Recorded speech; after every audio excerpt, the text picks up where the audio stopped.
Hello, everybody. Thank you for joining us today for our webinar on ISO 21384-3. AltoMaxx Technologies is a certification body, and my name is Steve Priestley. I'm COO of AltoMaxx, and I'm based here in Newfoundland and Labrador. We also have Maria Savage. She's our Manager of Training and Compliance. And we have AVSS here with us today to talk about their journey through ISO and what it was like to actually become certified. So as we enter the wonderful world of compliance, please bear with me here. So AltoMaxx is a certification body, and AltoMaxx was granted certification by the Standards Council of Canada back in February 2022, becoming the world's first accredited certification body against ISO 21384-3. It was an arduous process. It took us approximately 2 years to be able to reach this status, and we really felt that the market in general really needed an accreditation body for this scope of services. So we're going to get into a little bit about what the standard is and how it can apply. So what is ISO 21384-3? One of the biggest things that we hear is we wish the numbers were a little easier, like 9,000, 14,000, 18,000, a little less scary, but part of the point of this webinar is to actually discuss that and the standard itself and realize it's not as scary as it does sound. So it's an internationally recognized standard to do with UAS systems and operational procedures. So its certification verifies the UAS operations follow proven best practices, adhere to local regulations, and meet all safety requirements. Part of the positive thing about this standard itself is it is a global standard. So no matter what country we may be doing a certification in, we utilize the standard itself and we actually audit against local regulations. So if we're in a certain country, so here in Canada, we'll audit against Transport Canada regulations and so on. But it's a way for the drone community in general to come together and have some standardization. So who is 21384-34? So it's for sectors of early adoption of drone technology. There's a lot of R&D projects going on, academia, and we're starting to see a lot of different points of academia reach out to us and wanting to fortify their program as they apply for research and development grants or looking to use UAS in different capacities. Industries with strong corporate culture and compliance. So one of the things that we're also hearing, talking to many different companies and sizes, is it's stuff like we're flying over critical infrastructure. We're flying, we want to do drone delivery in urban environments or BVLOS opportunities. Well, compliance is becoming more and more to try to go on and mitigate some of that risk and reduce risk. So we're seeing a lot of companies really trying to separate themselves from the pack by focusing in on the compliance and the risk side of things, and that's where this standard comes into play. Companies providing consumer and enterprise level services. So this standard itself really isn't meant for your average hobby dronist or taking wet even photos. This is really geared towards consumer or enterprise service level. Innovators experimenting with new drone applications. So as I mentioned earlier, we have AVSS with us here today, and they actually crash drones for a living. So they design parachute recovery systems, and they're probably the best in the world at it. Actually, I should take the word probably out of it. And they actually approached us wanting to become certified so they can do that safely. They've been very successful with their certification, and they're going to talk about that. But this has really allowed them to kind of adhere, bring their UAS program together and allow them in a really unique particular application to succeed. Organizations that also conduct other types of special drone operations, as I mentioned, drone delivery, urban environment type flights, or long-term BVLOS. And then manufacturers is one that are starting to reach out to us more and more. We've had many conversations as drones get bigger and fly faster and longer distances. We're starting to hear, how do we become a good corporate citizen and ensure consumer responsibility?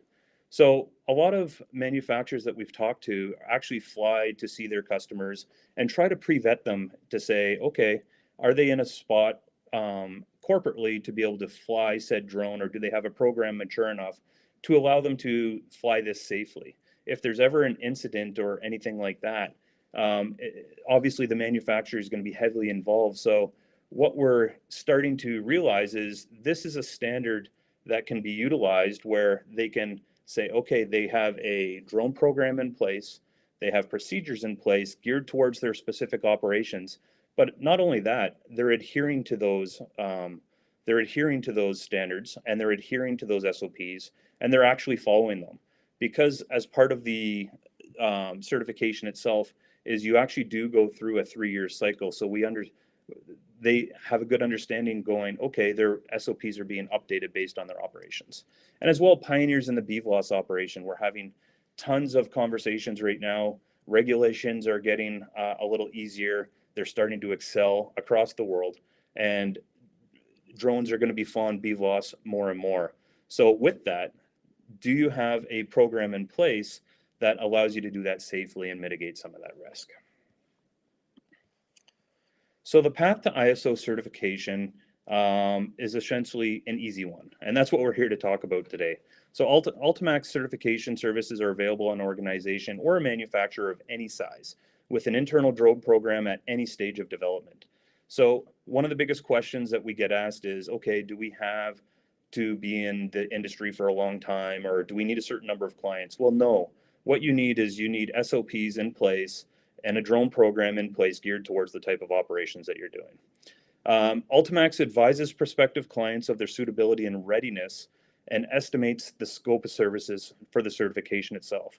So if one's interested in potentially going down this road, there's actually no upfront cost. What happens is you reach out, we put a confidentiality agreement in place, and we provide you with a survey, a high-level survey for you to fill out to discuss the type of drones you have, how many drones you have, how many pilots you have, what type of operations you have.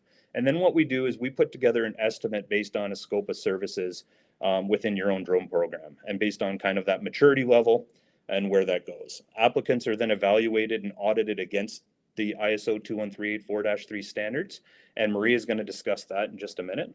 And then successful clients are granted certification and submit to a surveillance audit for a 3-year term. So the good part of this is it works towards what we call operational excellence. You have to make sure you're following your procedures. One of the things that we always find is, especially in the energy sector or oil and gas sector, often drone companies have to be pre-vetted where they submit SOPs and submit portions of their drone program and in their insurance, but there's not really a mechanism in place to say, is this ongoing? So have your scope of services changed? Or are you actually following the SOPs, or have you kind of submitted and they're one and done? As part of the ISO certification, it's something that's very important that you actually follow those procedures, because you now have an audit team coming in to check on that. And that we become that mechanism to ensure that you're actually following that, but also ensure that as your scope of services change, those gaps reduce and the risk, in fact, reduces as well. So global importance. This is a global standard, and this is the first one of its kind in this industry. So ensuring growth of the industry with a positive impact for the drone industry itself as an entirety is extremely important. Drones are being utilized in so many different ways right now, and there's a lot of trust issues when it comes with drones with the public for critical infrastructure inspections or otherwise. And what this standard does is it helps, as I said, with a mechanism of continuity for drone programs to ensure they're being flown safely, responsibly, and mitigating as much risk as possible. Going into the next point of risk mitigation. There's drones being utilized right now for fugitive emissions like methane detection, flare stack inspections, transmission and distribution, or flying over highways and doing different types of bridge inspections. Well, once again, having a proper drone program in place with the SOPs in place to do so, but as well having a mechanism in place to ensure that as you bring on new drone operators, they're following it, or there's a certain level of competency for different types of inspections within your program for certain pilots to be able to fly certain missions. It's extremely important. And encouraging corporate responsibility, as I discussed earlier. As drones do become bigger, fly faster, and a number of other aspects, are manufacturers vetting who their customer is? And do they understand that their customer does have a program in place that kind of meets that international standard? Part of the good part of this is the next one is regulatory compliance and ensuring public safety. Because this is a global standard, it does apply across the board. So no matter what country you're in, we audit based on local standards, and we're auditing against that kind of local regulatory body, as well ensuring public safety based on the type of missions you're doing locally. So I'm going to hand this off to Maria Savage now. Maria is going to discuss the standard itself and what it means, and we'll go from there. Off to you, Maria. Thanks, Steve. So I wanted to talk about the difference between certification and accreditation. Sometimes the words are used interchangeably. AltoMaxx is a certification body, and we are awarded this status by an accreditation body. Standards Council of Canada is our national accreditation body or national accreditation board. Other boards include Irish National Accreditation Board, or ANAB, which is the American National Standards Institute National Accreditation Board. So we received accreditation in 2022, and throughout the industry, accreditation is understood to be objective proof that cert bodies have the competence to comply with best practice. It is an internationally recognized system that's used to develop and sustain standard of performance. This is seen as a prerequisite for eligibility to tender for international projects. And so why is accreditation valuable for certification bodies? I'll say that there are broad types of certification services, but certification bodies can be divided into two groups: companies who are accredited and those who are not. So when you understand the difference, you're able to make an informed choice about what type of certification suits you and your needs. When you receive certification from a certification body that's not accredited, you might be getting a gold seal check of approval, but it doesn't necessarily equate to global recognition. So the confidence in our certification comes from the recognized program adopted by our signatories who ensure that we're certifying to the standard of excellence. We suggest that you ensure companies who are offering certification are recognized by their national accreditation board. So I'm going to take us through a high-level overview of the standard today.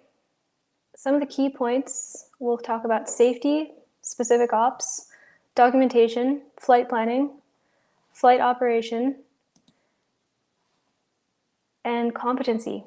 So right off the bat, the first clause you'll see in the standard is UAS operators and providers of safety critical external services shall implement, this is a must, shall implement safety management system as standard practice. This is regardless of the type of UAS operated or the size of operation, so it really is applicable to everyone.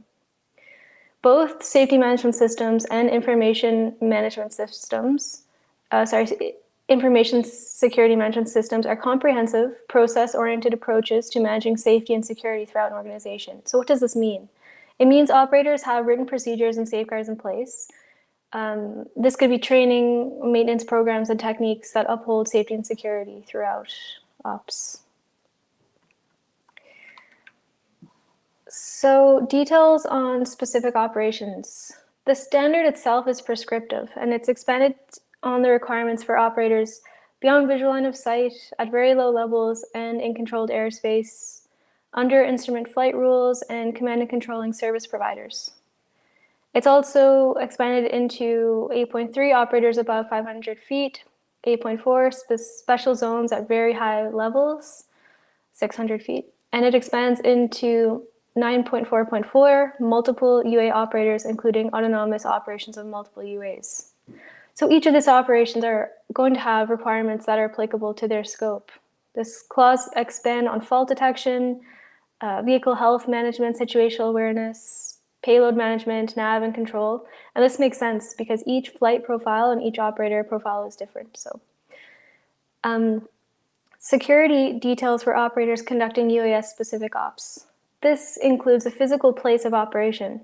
You have suitable procedures, and they're expected to be in line with how to securely store, exchange, and dispose of all data gathered during ops. This may include vetting of personnel who have access to equipment and data. And then we're going to talk a little bit about documentation. So documentation and record keeping is huge in aviation. Operator manuals shall have a risk assessment for every type of operation. And we're taking it back to safety here. How do your pilots operate in a manner that is safe? Taking steps on the ground towards safety protects everyone in the sky and on the ground. So we obviously like that.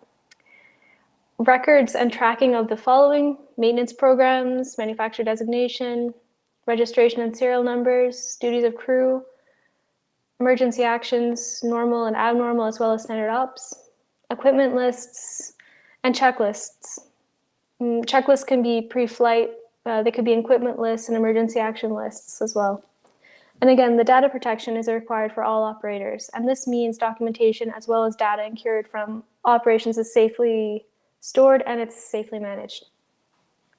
Our next topic is flight planning, and flight planning is conducted and documented by the fleet manager for all operations. You always conduct some sort of flight planning prior to ops. This could include visual condition of the drone, so inspection, all flight and control surfaces and links, check power systems, propulsion systems, calibration, communication, navigation, equipment, and the hardware is reviewed prior to the flight, but the software as well. So the software and firmware is verified for compatibility. This list isn't exhaustive, but it just gives a few examples. So here we have the environment of operations and considerations of the class of airspace. So things like weather and meteorological information, energy requirements, airspace class, risk assessments, communication, nav, and surveillance. We often have airspace information at our fingertips via the internet. So NRC, National Research Council, or CNRC, has a drone site selection tool. And this is similar to the European Aviation Safety Agency, EASA, and it shows you where the airports and runways are and what the operational limits are for that airspace. And finally, we have abnormal and contingency procedures for specific ops. So this could include an emergency plan for incidences where the air vehicle doesn't shut off automatically. Do you have a manual shutdown capacity? What is your procedure if there's a vertical flyaway versus a horizontal flyaway? So flight operations, this is clause 9, and it refers to all activities related to the cycle of a UA. So the operator shall demonstrate compliance with the laws, regulations, and procedures of those states in which operations are conducted. Operators shall define standard operating procedures following a comprehensive risk assessment for each type of operation, and this be included in the operations manual. And we also have here a practical application of the expected requirements, which would be insurance. Insurance appropriate to the operations covering the health and safety of personnel, but also any risks that might happen to third parties. And then we've got operators demonstrate they have the following documents at the point of operations. So flight manuals, UA performance limitations, operational flight plans, logbooks, aeronautical charts, access to airspace information, things like that you'd want to have on hand. And here we have competency. So competency for operators and maintenance personnel is outlined in the standard. The training for competency is at the discretion of UAS operator, but it should take into consideration the location and the laws governing the airspace. It can be demonstrated with training through certifications and performance reviews. Then also maintaining records of competent psychologically and medically fit crew members. So medical fitness, currency, and training requirements are outlined. And then the standard also details competency requirements for external personnel, service providers, for safety-related services, and crew members. So external personnel and service providers should be considered in the company competency program. Their maintenance expectations, for example, switchover procedures, and SLAs ensure that third parties or external providers are meeting the expectations of the company.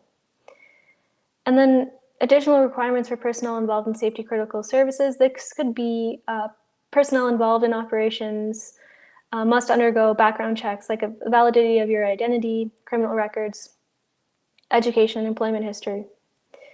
So this is a really high level view of the standard, but we like to think that it's a tool for applying to our programs. So there's outlines listed and you can develop a program that meets them, and it's to the subject of the operator. So we find it a very useful tool, and I hope that this clarified some of your questions about the standard. So I'm going to pass it on to Mariah of AVSS. And hi, everyone. Thank you, Marie and Steve, for having me on this webinar today.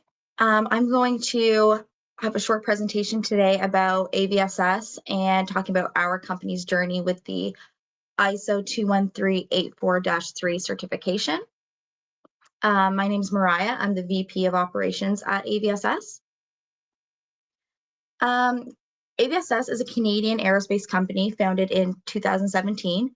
We develop and build parachute recovery systems for drones to enable regulatory compliance for flight over people. We not only build parachute recovery systems, but we also build guided delivery systems and other custom integration on RPAS. Our operations are a little bit unique as we often have to test our drone parachutes, which means active deployments in the air. In addition, we test our guided parachute delivery airdrop systems. Most of our ops are in controlled ground areas in uncontrolled aerospace. So our ops are low risk, but our product is built to enable more complex ops. Our parachute recovery systems are integrated on different drones operating in different regulatory environments. We have to build our products to meet industry standards as well as specific local regulations. We work together with regulators to ensure that our product meets those safety standards. In particular, we comply with the ASTM F3322 standard for parachutes. We weren't sure if this ISO certification was right for us, given how small our ops are, but there were a few reasons why we chose to do it. We wanted to ensure our operations were safe and followed globally recognized standards. We believe this would help with access to global markets where upholding standards are important. We wanted to increase our customers' trust in our operations. We want to improve efficiencies and safety of our daily operations so that we can more effectively test our product. We took the following steps internally to assess the gaps in our operations. We compared the ISO standard with our current ops and looked at our current documentation. We made a checklist of the requirements that we were missing. We took actions as a team to develop the right practices for our team that would also meet the requirements. We updated our SOPs and then we contacted AltoMaxx to kickstart the certification. In preparation for the audit, it consisted of documenting and developing operational procedures, including the ones we already had, compiling the minimum requirements for the standard, such as SOPs and pre-flight forms. We then filled out a client questionnaire, NDA, and certification agreement and returned it to AltoMaxx. After that, we received a quote from AltoMaxx along with the terms and conditions. The audit experience with AltoMaxx was highly professional and followed best practices. The way the assessment proceeded was by first going through a document to review all of our procedures. The next step was to receive a findings report from AltoMaxx with an overview of what we did right and wrong. We then had a specific time frame to implement the findings of our report. We then had a specific time frame to implement the findings of the report. The corrective actions were developed based on the report. It was then reviewed and a decision for certification or reevaluation was established by AltoMaxx. We are noticing some great benefits from the ISO certification that we received from AltoMaxx. We're seeing a marked improvement in our service quality to our clients. We are often getting comments from our clients that our ops are thorough and smooth. We noticed an improvement in efficiencies with our ops with less mistakes and more traceability. We also gained industry insight into the requirements for risk identification and management, which is part of our business. The ISO certification has also enhanced our ability to secure contracts with large corporations, which have more confidence in our ops. We understand that we have to maintain our compliance to the standard, and we take the following steps to do so. We adhere to the clause requirements in the standard. We keep our documentation and records up to date. We conduct internal audits and track our performance. We implement corrective actions when we discover issues. We ensure that our staff are trained and understand the importance of keeping the requirements in the standards. And we regularly update our ops to suit recent updates to the standard. Overall, it was a great experience. And again, I thank you for letting us speak on this webinar, and thank you for the process and the journey. Thanks, Mariah. So I just wanted to go through some Q&A right now. The chat is being influxed right now with questions. So what we're actually going to do is I'm going to go through, pick out some questions right now and answer them. And then we're going to send out a document of everybody's questions with answers to everybody who's registered for this webinar. So because I don't want to keep everybody here all day. First question. So how does becoming ISO certified improve my current drone program if I've already got SOPs or a maturity level in place? So with that, the standard is, as I said before, a mechanism for continuity for a gap analysis. So you could have the most mature drone program in place. However, there might be little areas of gap, but it's also about continuing improvement. It's about ensuring that new pilots coming on are following the procedures and have the same type of competency for each type of mission that's flown. It's really an overall, once again, as I said, move towards overall excellence. It's operational excellence is what we like to call it. Next question is, how complex do my SOPs have to be, and what process is in place for the audit? So they don't have to be overly complex. What they have to be is they have to be geared towards your operations. They have to meet regulatory standards, and you just have to be following them. So generally, the process is about a 2-day remote audit for a document review for a standard UAS program, with a 1-day on-site witness audit. So we actually come to your site and we witness you guys following your own program and make sure you guys are actually following your own procedures. From there, what we do is we do a report, issue any nonconformities with a timeline for remediation, and then from there we can issue certification. The number one question, obviously, everybody is asking is, how much does it cost? So what we do is we have you fill out a confidentiality agreement. As I mentioned earlier in the webinar, we fill out a survey, or you guys fill out a survey, and we'll provide a customized quote based on the size of your program and operations. Obviously, if you've got 80 drones and you're doing a very large scale, diverse number of operations, your audit is going to be that much more intrinsic and that much more intriguing. So there's going to be a little more to it. But what we do is we assess each one individually. For your standard UAS program for your average company, it's often less than the cost of a single drone. So when you think of the savings on safety alone, or the potential of new business winning based on your certification levels or having this level of compliance, or returning business based on your professionalism, business turns into business, it pays for itself in no time. We've actually had a couple insurance companies reach out to us to get a better understanding of the regulation too. So that could be upcoming in the future with savings on insurance by having an ISO accreditation or certification towards this standard as well. As a young drone company, can I be certified to ISO 21384 even when I don't have numerous customers or operations? Certifications for everybody. So whether you're a young company, a new company, a mature company, this is about global standardization based on safety, regulatory measures, and continuing improvement. So this allows small companies to enhance their program and allow for large-scale growth.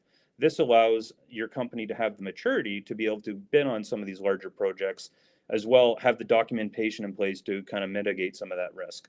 So yes, you don't need a huge clientele base. You don't need a ton of experience, but what you do need is a certain level of competency. So that will get picked up in the audit during the gap analysis. But if you have the procedures in place, you can work towards that excellence. And I'm going to do this one as last. So regarding certification versus accreditation, there's some companies that offer third-party certification for the standard. Is that the same thing? So yeah, we do run across this often. This is one where we like to say buyer beware. If you are going to go for third-party certification, we just want you to have the understanding that whether you get a certificate of approval or a thumbs up, a gold star, a gold seal, whatever you want to call it, that's exactly what it is. So they might be certifying you against the standard. However, they can't actually appropriately certify you. As Maria mentioned earlier, we're actually an accredited certification body. So if somebody is offering third-party certification, that's completely fine. Just realize that you may not actually be certified. So if you are bidding on work, we'd hate to see you kind of lose business thinking you're certified when really it's a third-party certification and maybe you're not so. So we'd hate to see somebody lose that work because of that, or lose some returning work or anything else. So if you do have any questions about that, it's certainly your prerogative to go out and do so. Feel free to reach out to us and discuss, and we'll be certainly open about it. And we'll have that discussion on if it's the right move for your company or not. Or if you feel that you actually want to go through the formal certification process, we can engage and as I said, fill out that survey and move forward from there. So from there, I just want to thank everybody for being part of this webinar. Thank you, Mariah and AVSS. You guys truly do have a unique story, and feel free for people on this webinar to reach out to them directly. We will be putting together a full list of questions and sending them out to everybody. If you do have further questions, feel free to reach out to myself. My contact information is on our website, or you can reach out to our ISO team through our ISO tab on our website as well. Hopefully this isn't the last time we're having this conversation. We really think that this global standard is moving in the right direction, and it's moving the industry in the right direction. And we're certainly open to your feedback. So once again, I appreciate everybody's time, and have a great day.